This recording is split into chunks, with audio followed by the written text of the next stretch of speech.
हे बघा, आपण ना हरभऱ्याची भाजी करणार आहोत आता। थंडीच्या दिवसामध्ये ही भाजी मिळते। ही कोवळी कोवळीच खुडावं लागते, हिला फार आंब असते बरं का। त्याने ज्यावेळेस त्या बायका खुडतात ही भाजी, त्यांच्या नखांना खूप विजा होते। आता ही भाजी करायची पद्धत म्हणजे आता अगोदर या भाजीला आपण धुवून घेऊयात स्वच्छ। 2 ते 3 पाण्याने ही भाजी स्वच्छ धुवून घ्यायची।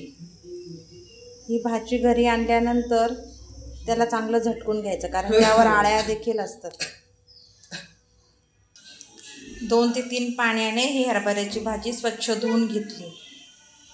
यानंतर कढईमध्ये तेल गरम करायला ठेवलं आणि हे बघा, हिरवी मिरची आणि लसूण बारीक केलं होतं मिक्सरमध्ये, तो टाकून त्याला चांगलं तळून घेणार।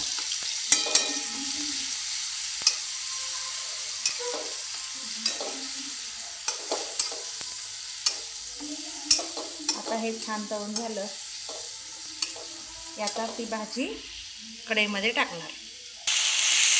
हे बघा, आता भाजी कढईमध्ये टाकली आहे, तिला चांगलं परतून घेणार।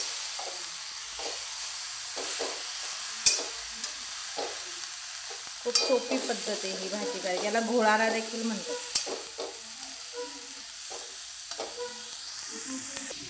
यानंतर चवीनुसार यात हे मीठ टाकणार आणि परत परतून घेणार। हे बघा, आता मीठ टाकलं, सगळं टाकून झालं, याला असं पाणी सुटतं। ह्याच पाण्यात शिजू द्यायची, पाणी वेगळं टाकायची गरज नाही। परतून परतून घेतल्यावर ही भाजी अशी खाली बसते। आता हिला 1-5 मिनिटं आपण शिजून देऊ। आता ही भाजी चांगली शिजली आहे, कमी गॅसवर ठेवली होती, तिला पाणी सुटलं, तिच्याच पाण्यामध्ये ती छान शिजली एकदम।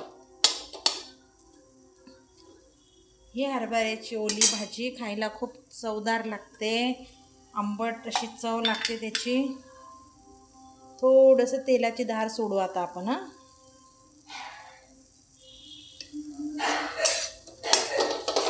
आणि परत असं छान परतून घेऊ।